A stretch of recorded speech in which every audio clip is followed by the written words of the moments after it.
नमस्ते साथीहरू। आज चाहिँ हामी करिब 10-12 जना मिलेर हंगेरीको बुढापिस्टमा अवस्थित एकदमै उचाइमा रहेको डाँडासम्मको ट्रेकिङ यात्रामा छौँ। भिडियो चाहिँ अन्तिमसम्म हेरिदिनु होला, एकदमै रमाइलो हुनेछ।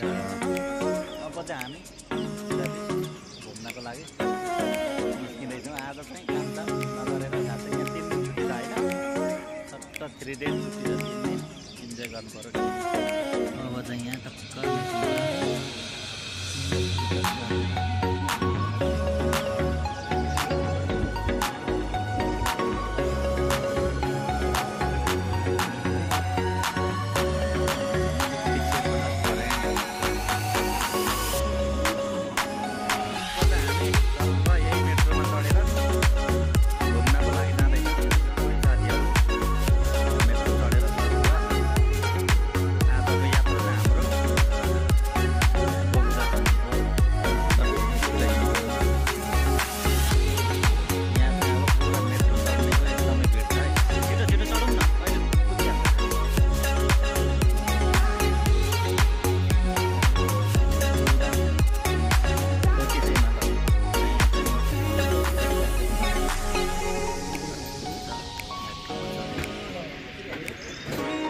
बबाल वेदर छ। अब चाहिँ हामी घुम्नको लागि जाँदैछौँ।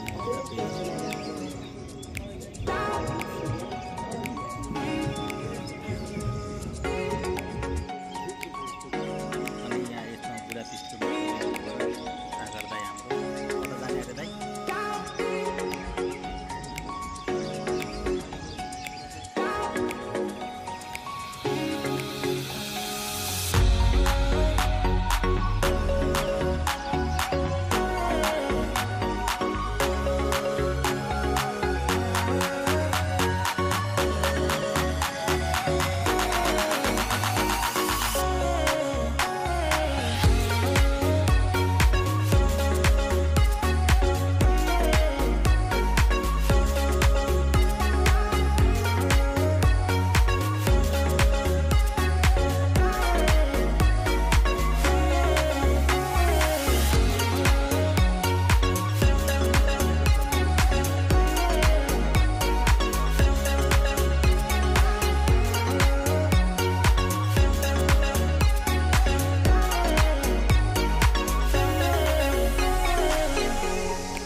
तर यो हल्लिन्छ त यो भिडियो।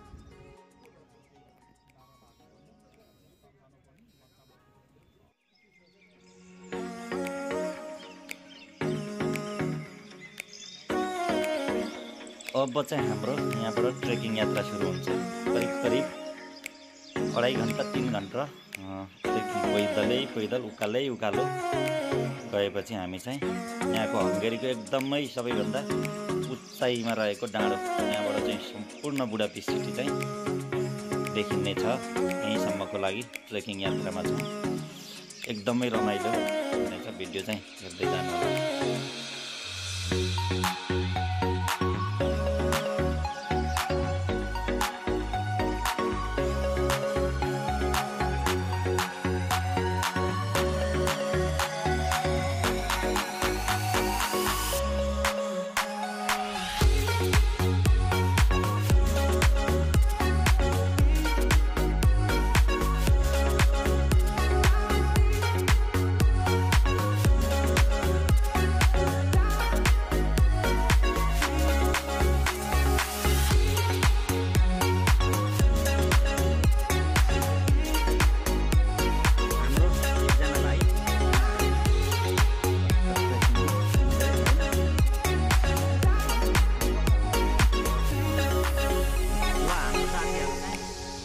हल्का थाकेको अवस्था।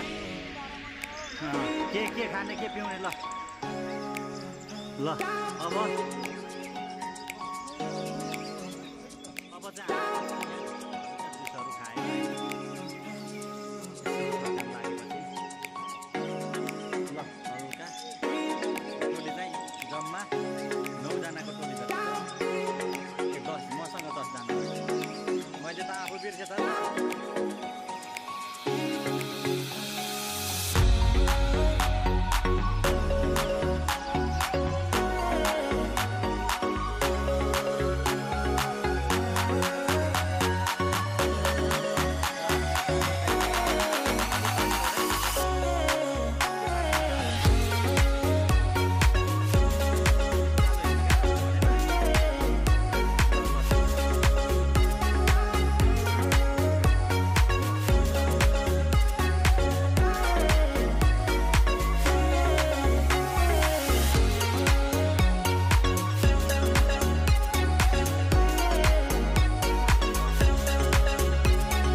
ल ल ठिक छ ल हजुरलाई ल ल ल यहाँ चाहिँ बाटो पत्तो लाग्दैन भनेर ठाउँ ठाउँमा यसरी रुखहरूमा चिनो राखेको छ किनकि नहराउन् भनेर यहाँ चाहिँ गाइडको पनि खासै आवश्यक पर्दैन एकदमै रमाइलो छ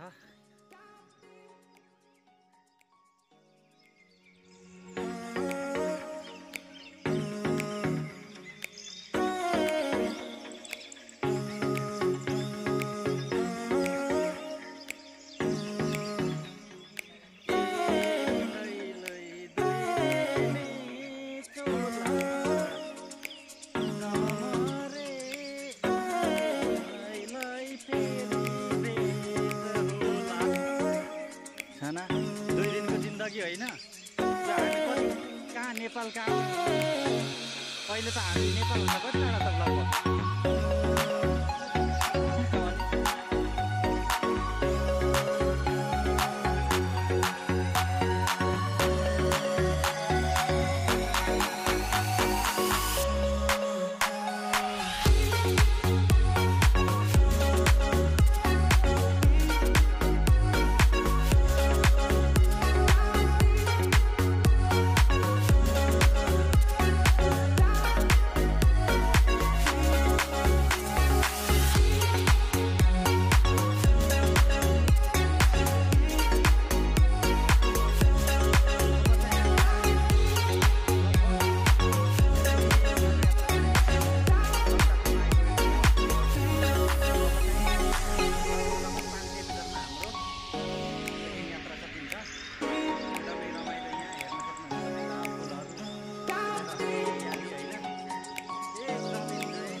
अवलोकन गर्नेछौँ यही टावरको लागि हामी चाहिँ हेलो यो चाहिँ एकदमै बुढापिस्टको एकदमै यस्तो यहाँभित्र चाहिँ होइन पुरा यस्तो राखेको छ मेमोरीको लागि होइन पुरानो कालमा यस्तो थियो होला सायद यो चाहिँ यस्तो बनाएको छ टावर यही टावर हेर्नको लागि चाहिँ हामी लगभग 3 घन्टाको पैदल यात्रा गरेका छौँ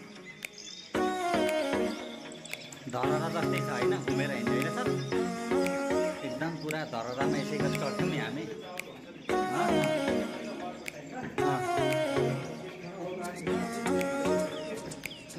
युद्धमा अनि पुरा धरहरा कस्तो नेपालको धरहरा यस्तै घुमेको होइन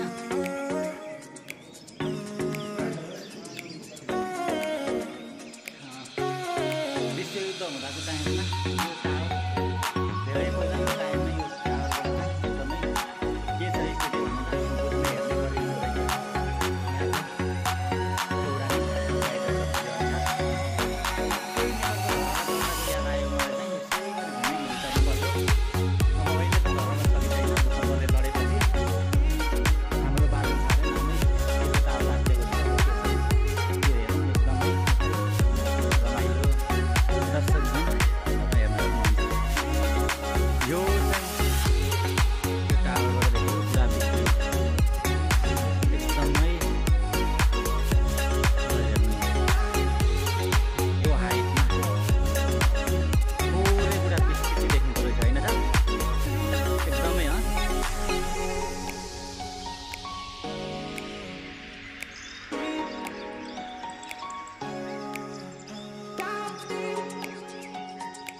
त यहीँ देखिँदो रहेछ त